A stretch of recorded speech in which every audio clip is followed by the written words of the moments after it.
It's an unprecedented time for climate policy in the Middle East and North Africa. Egypt, obviously, is hosting COP27. Next year's COP will be in the UAE, the United Arab Emirates.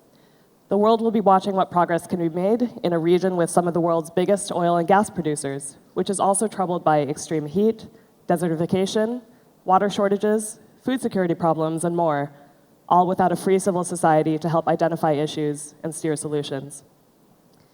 Today, we'll have a discussion around the challenges and the opportunities at the core of the region's green transition. A growing number of solar and wind projects are cropping up in Egypt, Jordan, Morocco, and Tunisia. The UAE is home to Masdar, the carbon zero city. Progress is also being made in fossil fuel-rich countries like Saudi Arabia and Qatar. But the region remains deeply tied to fossil fuels. It's a substantial part of many of these economies. Yet we'll be seeing demand for it fall in the future. So, how can these countries ensure an energy transition rapid enough to help the planet avoid catastrophic levels of global warming, but that's also fair for all? And beyond reducing emissions, what needs to be done to shore up the adaptation and resilience of this region?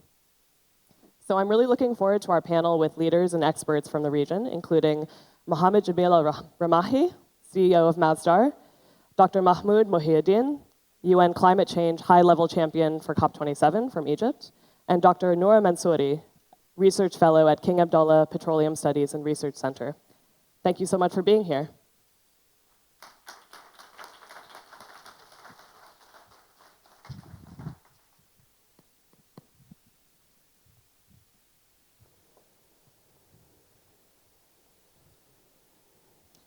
So just a reminder for those in the audience, we'll have a few minutes for Q&A at the end, so it would be great if you could think about those. Now, this is a big topic, so I want to start by exploring the opportunities and challenges of the green transition in MENA countries, then discuss how governments, businesses, and civil society can work together to push for progress. So, Mohamed, maybe you can start us off. Masdar is an Emirati government-owned renewable energy company.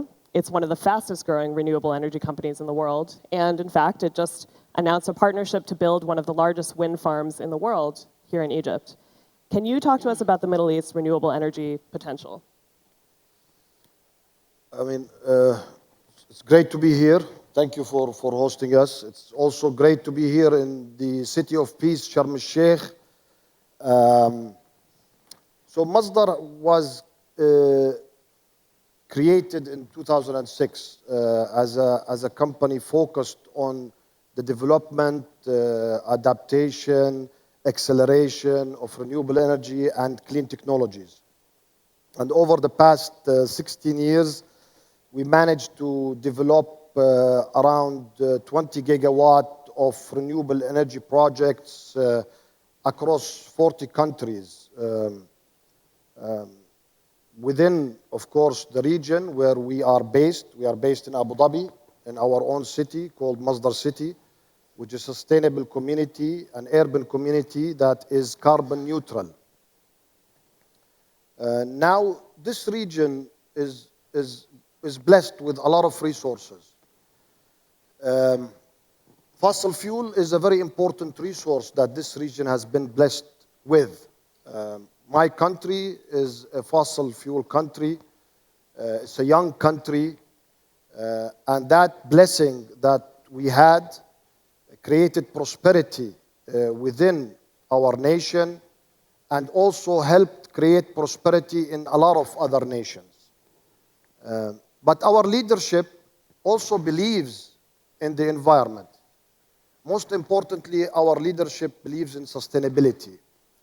Our leadership believes in future. And that's why they have decided to create a company called Abu Dhabi Future Energy Company, Masdar, in 2006. And that's why they were the first country to adopt a renewable energy target in 2006, where Abu Dhabi committed to a 7% renewable energy target by 2020 within our energy mix. Of course, in 2020, we have exceeded that target. And the UAE was the first country in this region to commit to carbon neutrality by 2050. or what we call a net zero target. But if you think about it, in 2006, when we went out and said we are building a carbon neutral city, people were laughing at us, saying, what is that all about? But that small urban community was a blueprint of what potentially could be the hope of achieving carbon neutrality and achieving that net zero target that we are all willing to do. But we did not stop there. I said 40 countries, and yes, it is 40 countries. And some of these countries are small countries across the Pacific Island, the Caribbean, those island nations that suffer most from climate change. And yes, we contributed to support these nations because we are committed to change. This is who we are. And in our region, we build wind projects and solar projects in Jordan, in Morocco, in Egypt, in the Kingdom of Saudi Arabia, in Oman. In fact, we are the largest renewable energy company in this region. And through our subsidiary, Infinity Power, we are the largest operating renewable energy company in the African continent. And our pipeline is massive. And what you have heard yesterday, the 10 gigawatt with our consortium, is just one example. This is the new wind farm. Of the potential. Right. So this region is blessed with a lot of resources, and the future will be green and clean, and the future has to be sustainable. But obviously, fossil fuel and natural gas is an important resource. And what we have seen in this crisis over the past year, that fossil fuel cannot just be eliminated. It is a journey, a transition. The question is, how can we go through this journey in an effective and efficient way to achieve our ultimate objective? Well, let's turn to Mahmoud to kind of drill down on that exact tension that you identified. So, Mahmoud, you're the first, not the first, you're the high-level action champion for COP27, which essentially means that you're trying to mobilize non-state actors in the COP process and spur on action. The Middle East has put in significant investment into renewables over the last decade, including $1.5 billion from Saudi Arabia, UAE, $9 billion into the technology since 2017. Egypt has announced a lot of green projects this COP, but at the same time, oil and gas exploration continues. Do you think rising oil and gas prices because of the energy crisis will impact government willingness to invest in renewables? Right. Thank you so much, and welcome to Egypt and Sharm el-Sheikh, and I hope that you are enjoying your time while you are doing a very serious work here on substance as well. And let me build on the excellent remarks by Dr. Mohamed on what he had to say about the potential in the region. But we need to be realistic on the kind of challenges facing us globally and in this region in particular. I think in a very interesting article by Dr. Sultan Al-Jaber, he mentioned with great recognition that there had been a great deal of investments in renewables, including last year. High growth, 80% of new investments are in renewables, but still renewables are less than 5%, 4% of the energy mix. So that gets us into the serious question of just transition, how to phase out from fossil fuel-based energy, how to invest in decent way and fast way and accelerate the momentum in all sources of renewables, including wind, solar, and the biggest winner in this COP, I would say, green hydrogen, because it was not really in the map on that practical sense. It was between science, fiction, feasibility, but now we see decent deals. By that I mean they have full-fledged agreements with off-take arrangements. But when it comes to what we should be doing, it's a mix of three things: the science, research, development, and I'm happy that Masdar is taking the lead not just on financing, but sponsoring serious investments in research and knowledge that should be there. One of the better examples of the work that we have been doing here in Egypt, including in solar. Benban project in the south of the country is one of the biggest in the world. I think it's number 4. The first 3 are in China and India, just to tell you something about the scale. Morocco, in Ouazzazate, they are not doing bad as well. They are investing heavily with good partnerships when it comes to science, R&D, and finance. But we lack the funding. Some of the countries, including the GCC countries, have no issue in availing the funds, but developing economies of the region would require funding that should be coming with a better mix rather than relying more on debt instruments. It has to come from long-term concessional finance and private equity participation in order to encourage more work in that front. I'm happy that many countries, including Egypt, had accelerated the promise for reaching a better mix based on renewables. I think Egypt last year was mentioning within the context of net zero by 2050 that renewables would exceed 40% by mid-next decade. Now they say by the end of 2030 we should be achieving this target. This requires huge investments in renewables and with potential of greater connectivity, not just regionally in the Middle East, but getting broader perspective to regions to include Africa and differently in the Mediterranean as well. The whole matter requires the third element. If science and finance are the 2 basic elements there, behavioral change is very much required at the leadership, but more in the community level. A recent survey had been telling us that despite all of the engagement that we see in climate and sustainable development, around 49% of global population is not aware or not appreciating that climate change is one of the existential risks. 51% see otherwise, which is still the majority. And the worrying part that the more vulnerable countries to climate change shocks are not really seeing the priority of climate change because they are overwhelmed by other crises like food security concerns, water management issues, access to energy of all types. That needs to change, and I think the change is coming from COP27, and I bet COP28 is going to be picking up on that and on substance as well, that we cannot really do climate action in isolation or in a reductionist approach away from the rest of sustainability and sustainable development goals, including food security, water management, and energy access. Absolutely.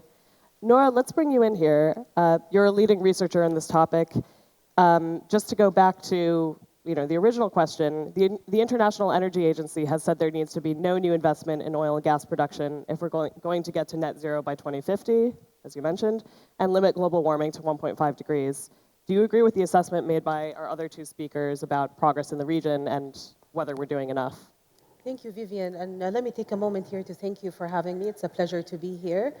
So I'm a research fellow at CAPSARC, which is a non-government advisory think tank. So I speak on that from that perspective. I agree with my esteemed panelists here. There are excellent remarks made by Mohamed and Mahmoud on the efforts towards a green transition and energy transition in the region. But when we talk about green transition in the region, we have to remember the balancing between economic development, environmental sustainability, as well as social prosperity.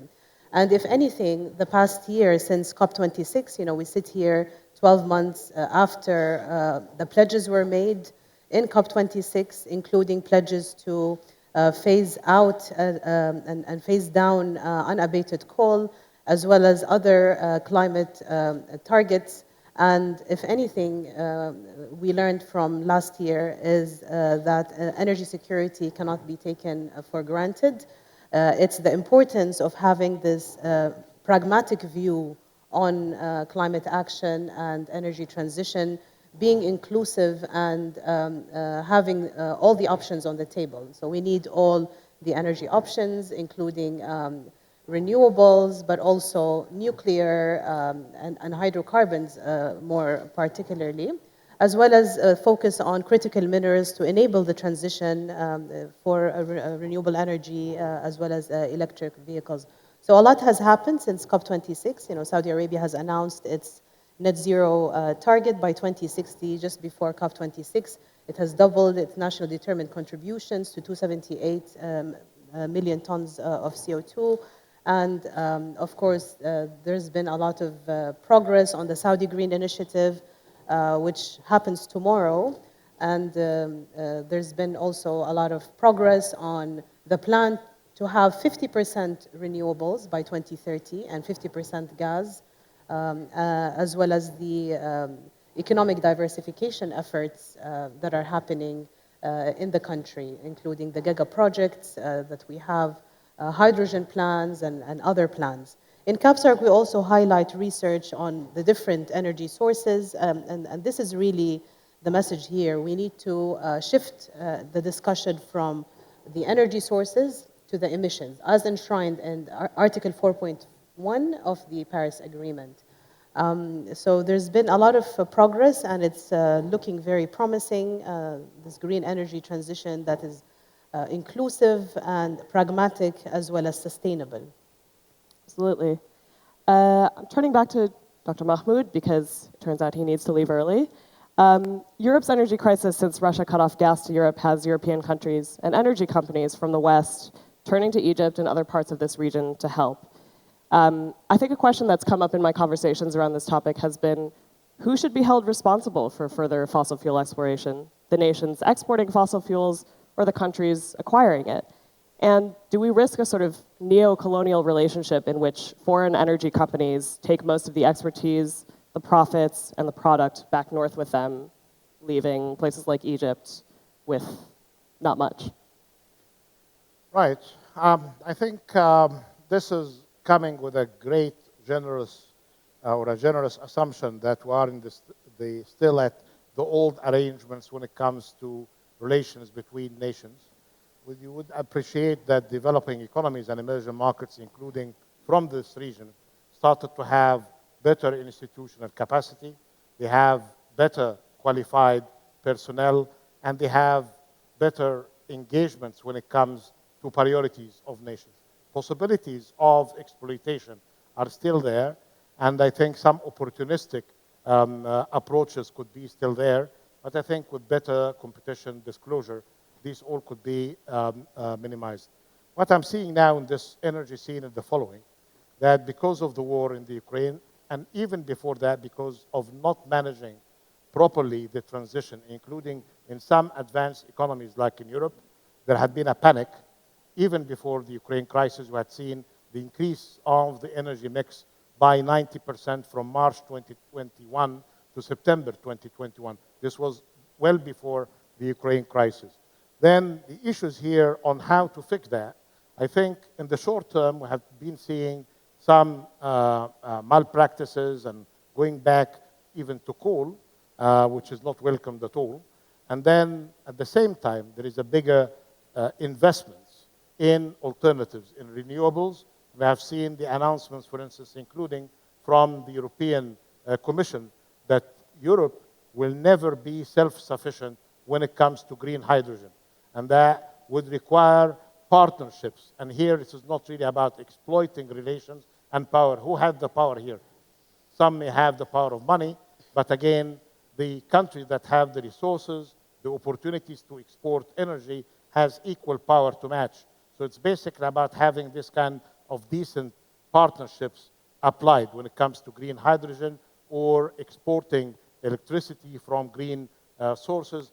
But that all requires huge investments in connectivity within countries and beyond. What I like to see is to honor really the announcements. I was very pleased, like others, to see $600 billion announced by the G7 for investments in renewables and just transition in developing countries.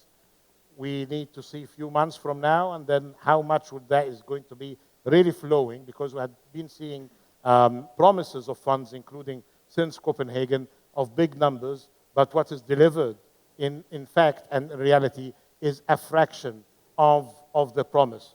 We have been seeing promises of partnerships to have investments in resources, including human capital and natural resources, but that had been always complicated by more than the warranted emphasis on patents and property rights.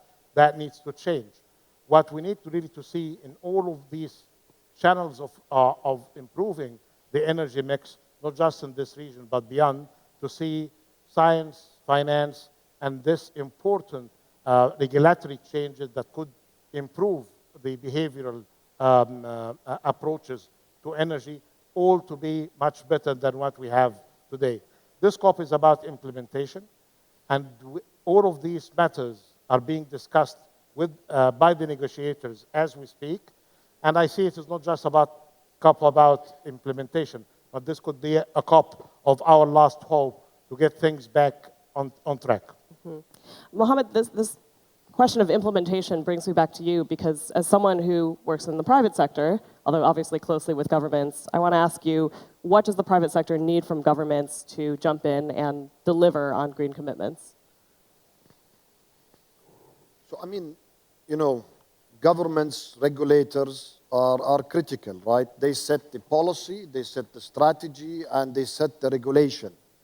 And without these, we as developers and investors in such technologies, we will not be able to effectively deploy capital.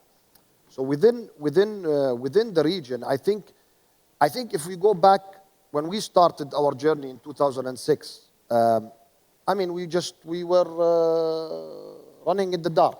Let's be clear. I mean, we were swimming against the current. We are just next to the Red Sea, which is a place that I love a lot. And if you did not go diving or snorkeling, please do, because this is your chance. However, noted. You know, there was no clear target to governments. You know, when you go and say, I want to invest in renewable energy, even though it was very expensive at that time, people say, what are you talking about? So fast forward to today, the reality is that most governments around the world has adopted the renewable energy target. They've committed to that, which, to be honest, it's a great achievement, you know. And this achievement would have never been done without this unification of global effort to push this agenda forward. It's very important. That allows us to go and then knock on their doors and create that opportunity. And then we are faced with different challenges. I don't want to talk about the developing world, the developed world. We are very active there, but let's talk about our region and the developing nations. So they have adopted the renewable energy target, and my dear friend Dr. Mahmoud have highlighted this, is capital. Developing institutions are willing to fund. They are committed to fund. In fact, the IFC, EBRD, the African Development Bank, so on and so forth, they have helped us in financing a lot of our projects across this region, across Africa. Is it enough? No. Well, the problem is these opportunities are limited in Africa. Why? You have regulations, you have targets, you have policy. And guess what? We say capital. Well, we have capital. I'm willing to invest if you find me the opportunity. Do you have financing? I can tell you we have plenty of financing. Yesterday, I pledged on behalf of my company, Masdar, $200 million with the International Renewable Energy Agency, IRENA. They've launched an accelerated energy transition fund that is supported by Abu Dhabi Fund for Development. They committed $400 million. Asian Infrastructure Development Bank committed $400 million. Swiss Re committed insurance coverage. Do we have enough financing? Yes. Then what's the problem? I'll tell you the issue. The issue is actual implementation. The government is willing. They don't have the infrastructure. Who builds the infrastructure? Do I build the infrastructure or the government builds the infrastructure? You have around, 500 plus million people in Africa with no access or zero access to electricity.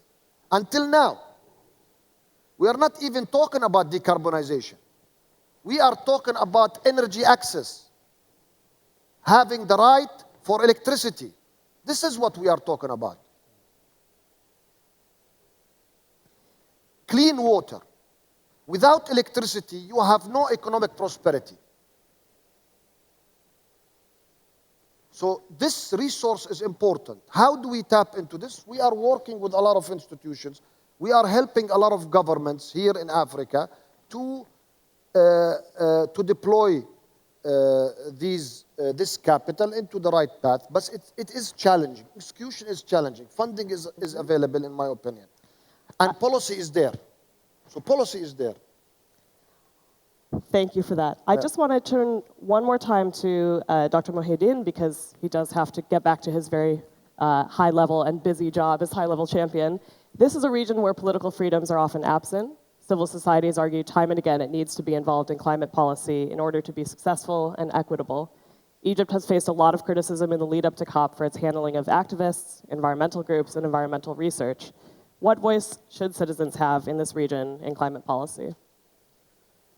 Well, the climate champions work that you just referred to is building on the following, on partnership with governments, but building on the work of business sector, civil society organizations, including NGOs, at all levels. Some of these NGOs are global, some of them are regional, some of them are national.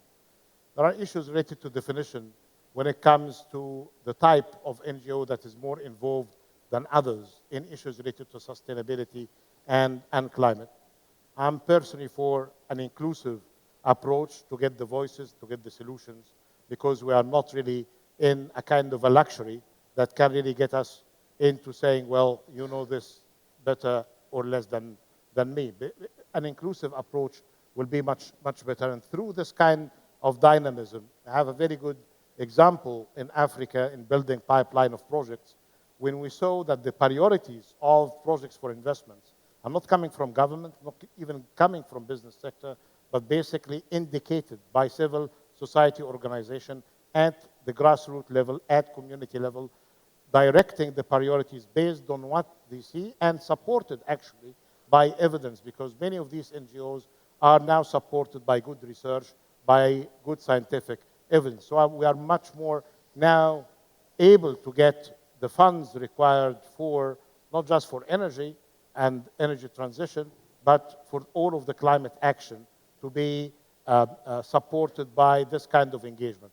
In Egypt, when we had this national program for inclusive support under the notion of green and smart initiative for the country that was running for 3 months, the majority of the applicants didn't come from mega projects or even medium-sized projects. They came from small enterprises, micro-enterprises, women-led projects, community development initiatives, and startups led by youth. Many of these initiatives came in corporate form, but many others came in a form of associations and NGOs supporting that. Different views when it comes to politics is beyond my mandate as a climate champion, because we are there as catalysts to support climate action wherever we can. If I may, just because Dr. Mohamed mentioned actually something very, very important about finance. Yes, finance is there. It has been always there. When I was working on the SDGs, on finance for development, in my office, the phrase billions to trillions was coined. And I told my colleague, Marcus Curiati, who's still at the World Bank, I told him, because he was behind this notion and this title, coming from Italy, he likes these nice words. I said, this phrase is going to come and haunt us forever, because we know the billions, we know the millions. We don't know how to access through better leveraging the trillions that are required to bridge the gaps. This needs to change. And even with the work of the multilateral development banks, I described the system. I worked at the World Bank for 10 years, now at the IMF, so I know something about what's happening in these IFIs. But they are part of a global financial architecture that needs to be fixed, because as we speak, it's unfair, it's inefficient, because it takes forever from the day you shake hands with some of these financial institutions until you get the money into the projects, and then it's still insufficient as well.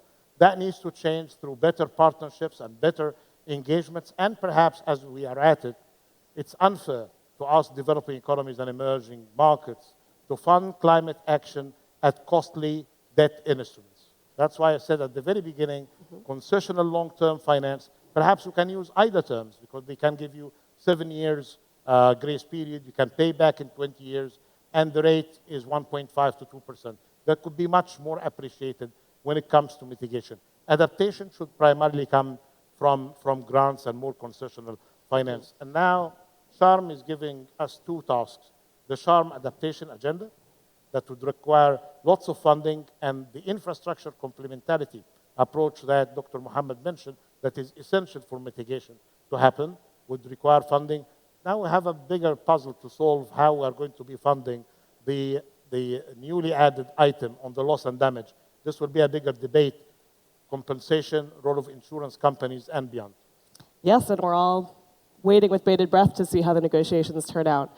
But thank you so much for joining us, and I'll keep our other 2 panelists for the questions. But if you can stay longer, please do. No, thank you so much. Thank you very much. I just follow the order coming from my young colleagues here that I have to leave. But, Understood. Thank you so much. Understood. You're very busy. Thank you very much. Thank you, Doctor. Honor. Thank you. Thank you. Thank you. Well, I want to send one more question to Noura before we turn it over to the audience. I think we've been talking at a very high level, sometimes on an abstract level, about the potential here and the challenges and finance and so on and so forth. But living in this region myself and having traveled throughout it, I know firsthand that we really do face some very visible and extreme challenges, such as extreme heat, for instance. And that's why I wanted to turn to you. Experts say that within a couple of decades, Saudi Arabia will be so hot that Saudis will need continuous 24/7 air conditioning to make their country livable. So short of air conditioning everything all the time, how should the country and other parts of the Gulf adapt to the extreme heat in a way that doesn't leave behind people who can't afford 24/7 air conditioning, including lower income people and migrant workers? Thank you for the question, Vivian. This is a very important question. Of course, heat is very challenging in the region. Sometimes in the summer, it's reaching the physiological limits of humans, and so you need constant air conditioning, which means constant energy consumption, rising energy consumption. And this is true not only for Saudi Arabia, but also for the GCC and the MENA region. And there are other challenges such as water scarcity. Saudi Arabia is the world's largest desalination market. And most of these desalination plants are carbon-based. And so this even makes it more important to focus on national priorities and national circumstances. And it's important to have a climate action that is inclusive and that is flexible and sustainable, that will allow for shifting priorities and rising challenges such as the heat and water scarcity and other priorities. I'd like to build on a point that was mentioned by Dr. Mohamed earlier, which is the developing countries agenda, and it's very relevant for the discussion here. So the COP theme this year is implementation, and what's gaining prominence is the means for implementation, particularly for developing countries. And so this COP will highlight the developing countries agenda, not just in COP, but also in other multilateral platforms, such as the G20, which happens in Indonesia this year, and India next year. And the COP happens here this year, and also in the UAE. So there's an expectation for highlighting the voice of the Global South, and particularly the principle of common but differentiated responsibility, as well as respective capabilities, and highlighting the mechanisms for implementation, including technology transfer, but also capacity building and climate finance. So solving the challenges of heat, global warming, as well as water scarcity will be done through providing these mechanisms for implementation, particularly technology. You have enabling technologies for the energy transition, such as carbon capture, utilization, and storage, as well as hydrogen, that will enable the energy transition and enable the use of current hydrocarbon resources in a most clean way. So blue carbon, blue hydrogen, for instance, is a way, and CCUS, as I mentioned. And I was happy to see in the response measure agenda just a couple of days ago, the forum have adopted 2 reports that will support and enable the use of both CCUS and hydrogen technologies. And this is very important, especially for developing countries, because you have this technology push that will allow for the energy transition, and in addition to, of course, the policy pull of the climate targets and reaching individual NDCs. Thank you, Noura. Well, we want to turn it over to you at this point. Who has questions? It's very hard for me to see, but I see one right in front, right away. Yes, hi, I'm Sophia. I'm Sophia Kiani. I'm an Iranian-American climate activist, and we know that the Middle East and North Africa are among the world's most climate-vulnerable regions, and millions of people in these regions are already suffering from the impacts of the climate crisis, and the International Energy Association has been very clear that we can have no new fossil fuel development if we are to stay below the 1.5-degree threshold, and the IPCC has also warned us about the catastrophic impacts that we will face if we go beyond 1.5. And so I would like to ask each of you to see if you would go on the record right here, right now, and to say if you agree not only with the IPCC and with the IEA that we must not have any new coal, oil, or gas development. I think that's a question for each of you. So we'll start with you. First of all, I just want to say something. My dear colleague here, Noura and Mahmoud, referred to me as doctor. I'm not even close to be a doctor, okay, just to be clear.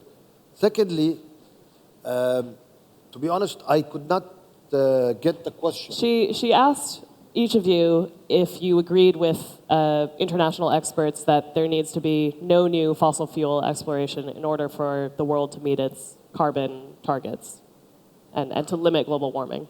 And this was referred to by the experts? IPCC and IEA, I believe, yeah. I believe that we need all type of resources, okay? So we placed ourselves in an environment that we are comfortable, okay? Energy is very important. So do we explore? Of course, if we have a technology that provide us with the comfort that we got used to in terms of having clean water, electricity, heating, then of course we should invest in that. And renewable is definitely something that we should continue investing in. But is it going to be sufficient enough for ultimately 50, 100 years from now? No. We need to develop new technologies that would provide us that solution. And for now, we still need all type of energy, unfortunately. And if I may add to what my colleague has mentioned, I'd just like to take you back to COP26 and the pledges that were made by countries, including the phase down of unabated coal, as well as stop financing fossil fuels projects abroad that was done by the G7 countries. 3 months into it, and the world was hit with these geopolitical tensions and disruptions in the energy, rising energy prices, food prices, inflation, stagflation, and you name it.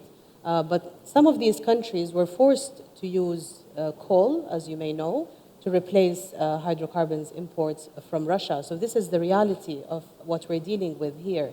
And if anything, energy security was risen to the top of the agenda.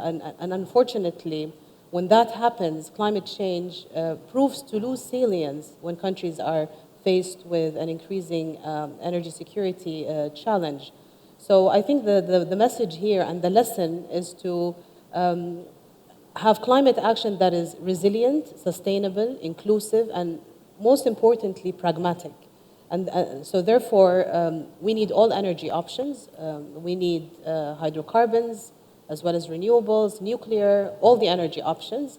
to ensure a smooth energy transition? I'm sorry to report that we have about 7 seconds on the clock, so thank you to our speakers for that thoughtful discussion. There are no jobs on a dead planet, in case you didn't hear. There is what? He said there are no jobs on a dead planet. Absolutely, I agree with you. Yes, absolutely. So time is up, unfortunately, and we're moving straight into our next conversation. So we'll say goodbye to Mohamed and Noura. Thank you very, very much. Let's give them a round of applause, please. Thank you. Thank you.